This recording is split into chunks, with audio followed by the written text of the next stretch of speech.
ফের মহিলাদের ৩,০০০ টাকা অনুদানের প্রতিশ্রুতি শুভেন্দু অধিকারীর।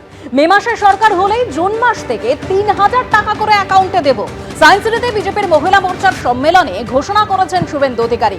উজ্জ্বলা যোজনা নিয়ে রাজ্যকে আক্রমণ করেছেন বিরোধী দলনেতা। অনুষ্ঠানে ছিলেন দিল্লির মুখ্যমন্ত্রী রেখা গুপ্তা।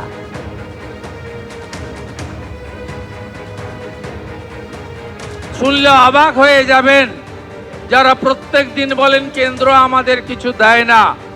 সেই মোদিজি পশ্চিমবঙ্গে 11 কোটি মোট উজালা প্রাপকের মধ্যে 1,29,00,000 পশ্চিমবঙ্গের মা বোন দিদি উজালা 1 এবং 2 পায়। এই মুখ্যমন্ত্রী উজালা 3-তে 15 লক্ষ নতুন কানেকশন মোদিজি দিতে চেয়েছেন, দিতে দেননি। তাই একে সরাতে হবে।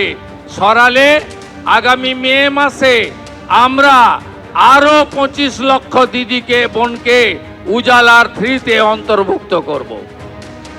পশ্চিম বাংলার মা বোন দিদিদের বলবেন, আমরা সিদ্ধান্ত নিয়েছি, সংকল্পপত্রে থাকবে। ভারতীয় জনতা পার্টি সিদ্ধান্ত নিয়েছে এপ্রিল মাসের শেষে সরকার হলে 1 মে আমরা 3,০০০ টাকা দেব।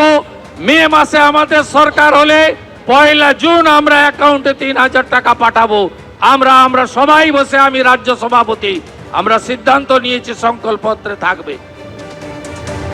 বিজেপির নারী ক্ষমতায়ন কর্মসূচিকে কটাক্ষ কুণাল ঘোষের। সায়েন্স সিটি নেওয়ার দরকার কি, যদি অর্ধেক ফাঁকাই থাকে?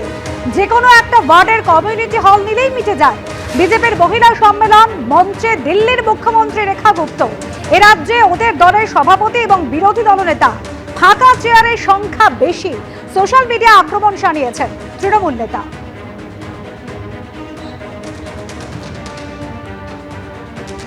ये सिर्फ सर्वाइवल का लड़ाई है और ये लड़ाई में हम लोग को जीतना है।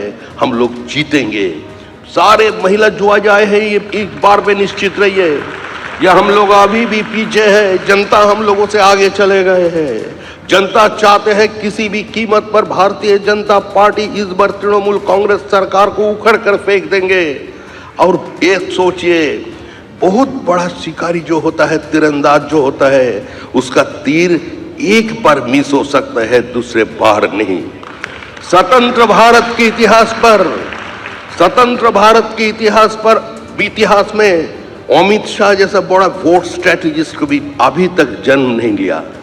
और आज एक बार उसका तीर तो चूक गया, वो भी हम लोगों का कारण, हम लोगों का गलतियों का कारण। अगले बार नहीं, এই বারে নির্বাচন, 26 নির্বাচন, তৃণমূলের বিসর্জন। বিজেপি তারা নাকি মহিলাদের উপর জোর দেবেন, দিল্লির মুখ্যমন্ত্রীকে নিয়ে এসছেন। সায়েন্স সিটিতে তারা কোনো সভা করছেন, লোক নেই, চেয়ার ফাঁকা। মহিলার তুলনায় বা উপস্থিতির তুলনায় চেয়ার ফাঁকা। আপনারা সায়েন্স সিটি নেওয়ার দরকার কি? আমাদের যে কোনো ওয়ার্ডের কমিউনিটি হল, সেটা নিলেই ব্যাপারটা হয়ে যায়। মহিলা বিরোধী বিজেপি যে সম্পূর্ণভাবে মহিলাদের স্বীকৃতি দেয় না, মহিলাদের সমস্ত রকম বিভিন্ন বিজেপি শাসিত রাজ্যগুলোতে নারী নির্যাতন, নারী হত্যা এবং সেখানে ধর্ষক খুনিদের জেলের গেট খুলে দেওয়া হয়, মালা পরিয়ে জয় শ্রীরাম বলে নিয়ে যায়। তো সুতরাং এখানে মহিলারা সাড়া দেননি। এপাশ ওপাশ থেকে কিছু লোককে জোগাড় করে এনেছে।